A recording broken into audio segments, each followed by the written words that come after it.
الفضول، حلف الفضول، یہاں پہ بھی اعراب اور تلفظ کی غلطی، ہمارے اردو زبان میں سارے حلف الفضول، حلف الفضول اس کو کہا گیا بمانا معاہدہ، حلف بمانا ایگریمنٹ، حلف بمانا پیکٹ، عہد و پیمان، یہ حلف ہے، حلف الفضول۔ یہ واقعہ کیسے پیش آیا؟ اس کی بھی ایک بیک گراؤنڈ ہے۔ ایک زبیدی شخص زبیدی قبیلے کا آیا اور اس نے آ کر اپنا سامان عاص بن وائل کو بیچ دیا، قریشی سردار عاص بن وائل کو اپنا سامان بیچ دیا۔ سامان بیچنے کے بعد رقم کا تقاضا کرنے لگا تو عاص بن وائل نے کہا چلو یہاں سے نکلو، میرے پاس کوئی روپیہ پیسہ نہیں ہے۔ یہ قریشیوں کی معاملات کی حالت تھی، یعنی عاص بن وائل جیسا سردار ایک عام زبیدی کو کہہ رہا ہے چلو یہاں سے نکلو، میرے پاس کوئی پیسہ نہیں، یہ حرم کے پاسبان ہے۔ لیکن اس واقعے کی وجہ سے عرب کے اندر یہ طریق ساز معاہدہ پیش آیا۔ وجہ کیا بنی؟ اس زبیدی نے خانہ کعبہ کے غلاف کے قریب جا کے چند اشعار کے جو آج بھی عربی ادب میں زندہ ہیں، اور ان اشعار کو عرب آج بھی مظلوم کی حمایت کے لیے پڑھا کرتے ہیں۔ یا آل فہرن، یا آل فہرن لمظلوم بذاتہ، اے آل فہر سے مراد قریشی ہو، یعنی اس نے شعر پڑھے خانہ کعبہ کے قریب آ کے، خانہ کعبہ کے غلاف کو پکڑ کے جو اس وقت چادر تھی، اور صدا دی یا آل فہرن لمظلوم بذاتہ ببطن مکہ نا الدار والنفر، کہا اے آل قریش میں ایسا بندہ ہوں جو اپنے گھر سے دور ہوں، نہ میرا کوئی رشتہ دار موجود ہے، نہ میرا یہاں پہ خاندان موجود ہے، مجھے بتاؤ میں ایک ایسا مسافر ہوں جس نے ابھی تک عمرہ ادا نہیں کیا، عمرے کا احرام نہیں اتارا، اور تم یہ حجر اور حجر اس کے پاسبان ہو، یعنی حتیم کے اور حجر اسود کے مابین جگہ کے پاسبان ہو، ادھر کھڑا ہو کر ندا دے رہا ہے۔ اور عربی زبان کے یہ مشہور اشعار کے، یہ اشعار کون سن رہے ہیں؟ نبی کریم صلی اللہ علیہ وسلم کے چچا زبیر بن عبد المطلب اشعار سنے، ان کی آنکھوں میں پانی آ گیا۔ ان الحرام لمن تمت کرامتہ ولیس الحرام لصوب الفاجر الغدر، عزت اور عظمت اس کی ہوتی ہے جو دل سے تقوی کو اختیار کرتا ہو، عزت اور عصمت اس کی نہیں ہوتی جو عاص بن وائل جیسا غدار و بدکار ہو۔ زبیر بن عبد المطلب نے کہا اب نہیں رہا جا سکتا، اب نہیں ہو سکتا کہ اس حرم کعبہ کے اندر کوئی بندہ اپنا سامان بیچے آئے اور سامان خریدنے والا اس کو پیسے ادا نہ کرے، اس کا کوئی نہ کوئی حل ہونا چاہیے۔ اس حل کے لیے زبیر بن عبد المطلب نے 4 قبیلوں کو آواز دی۔ کون کون سے 4؟ آج بڑی دشمنیوں کی داستانیں روافض نے بنائی ہوئی ہیں۔ پہلی آواز بنو ہاشم کو، دوسری کس کو دی؟ بنو امیہ کو۔ یہ باتیں کہاں سے نکلی ہیں؟ بنو امیہ اور بنو ہاشم جی آپس میں دشمن تھے، معاذ اللہ، آپس میں جی لڑائیاں تھیں۔ بنو مخزوم کو تیسری آواز لگائی، بنو زہرہ کو چوتھی آواز لگائی، اور تریح نے ان 4 قبیلوں کو اس حلف کی وجہ سے کس نام سے پکارا؟ مطیبین۔ ایسے پاک قبیلے، ایسے عمدہ قبیلے، ایسے پکیزہ قبیلے کہ جن کی خوشبو سے دیگر جہان معطر ہو جائے۔ بتائیے اس حلف کو حلف الفضول کے علاوہ حلف المطیبین کہا جاتا ہے، بتائیے، یعنی پکیزہ قبیلوں کا حلف، پکیزہ قبیلوں کا ایگریمنٹ۔ ان پکیزہ قبیلوں میں بنو ہاشم بھی ہیں اور بنو امیہ بھی ہیں۔ یہ سب داستانیں جھوٹ کی، فراڈ کی گڑی ہوئی ہیں کہ بنو ہاشم اور بنو امیہ میں کوئی جناب جی آپس میں، یہ اس حلف میں شامل ہے۔ بنو زہرہ بھی اور بنو مخزوم بھی شامل ہے۔ یہ وہی بنی مخزوم ہے کہ جس کی عظمت اور عزت کو دیکھتے ہوئے بندے آئے اور نبی کریم کو کہا اس بنو مخزوم کی فاطمہ نامی عورت نے چوری کر دی ہے، اس کو چھوڑ دیجئے۔ یہ بنو مخزوم حلف المطیبین ان 4 عمدہ قبیلوں میں سے ایک کی عورت ہے، چھوڑ دیجئے۔ تو نبی کریم صلی اللہ علیہ وسلم نے عدل و انصاف کا ایک پیمانہ مقرر کیا۔ کیا کہا تھا؟ لو ان فاطمہ بنت محمد سرقت لقطعت یدہا، تم بنو مخزوم کی فاطمہ کی بات کرتے ہو، بنو ہاشم کی فاطمہ ہو، میری بیٹی ہو، میری لخت جگر ہو، اللہ کی قسم اگر وہ بھی چوری کرے گی میں محمد صلی اللہ علیہ وسلم اس کے ہاتھ کاٹ دوں گا۔ یہ 4 عظمت والے قبیلے اکٹھے ہوئے، انہوں نے ایک معاہدہ کیا کہ آج کے بعد خانہ کعبہ میں نہیں، مکہ کی سرزمین حدود حرم کے اندر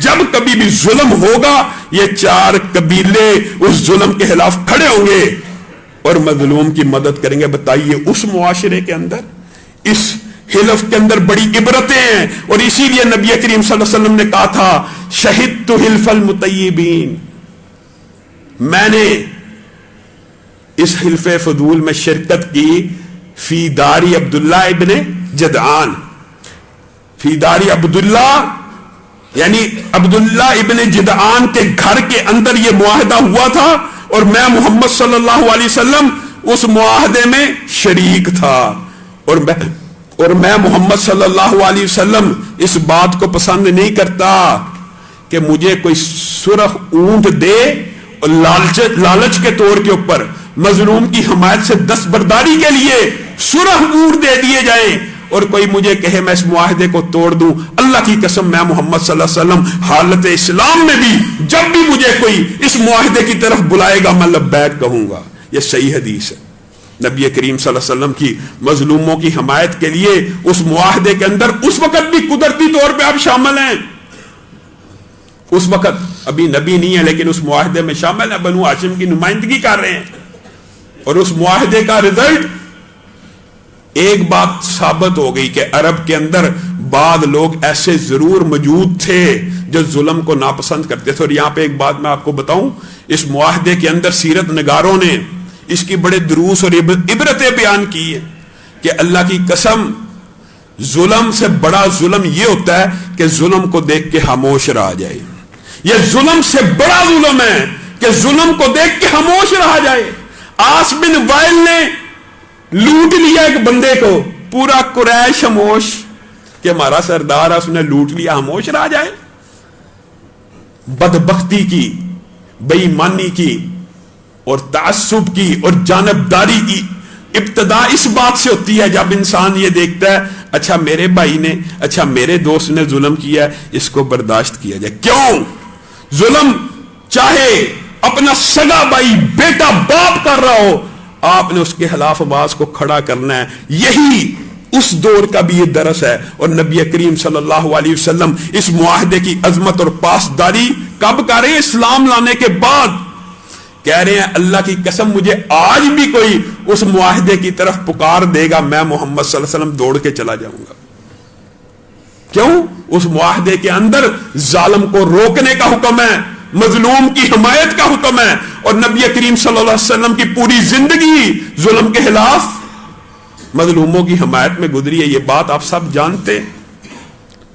اس معاہدے کا اتنا اثر ہوا کہ اس کے جواب میں زبیر بن عبد المطلب نے بھی شعر کہے، اور کیا کہا؟ اللہ کی قسم یہ معاہدہ اس دن تک قائم رہے گا جب تک سمندر کے اندر پانی کا ایک قطرہ بھی باقی ہے۔ قریشیوں نے یہ معاہدہ اپنی طرف سے کیا، اور اللہ رب العزت نے بھی دیکھیں اس معاہدے کی ایسی لاج رکھی ہے کہ حرم کعبہ کو آج بھی یہ حرمت اور فضیلت حاصل ہے۔ بہت جگہ ظلم ہوئے، بہت بدامنی ہے، بہت سے مسائل ہیں، مسلمان امت اس کا شکار ہے، لیکن الحمدللہ آج بھی کعبے کی حرمت باقی ہے، آج بھی کعبے کی حرمت باقی ہے۔ اور یہ کس وجہ سے ہے؟ یہ میں اور آپ، یہ نبی کریم صلی اللہ علیہ وسلم کی وہی بات، ہمارے ایک نمازی بھائی ہیں سعید بھائی، ہم ایک دن بیٹھے ہوئے، انہوں نے اس بات کی طرف نشاندہی کی کہ آپ جب سیرت کو بیان کر رہے ہیں لوگوں کے سامنے یہ بات بھی رکھی ہے کہ سیرت بیان کیوں کی جا رہی، سیرت سے اخذ کیا کرنا ہے۔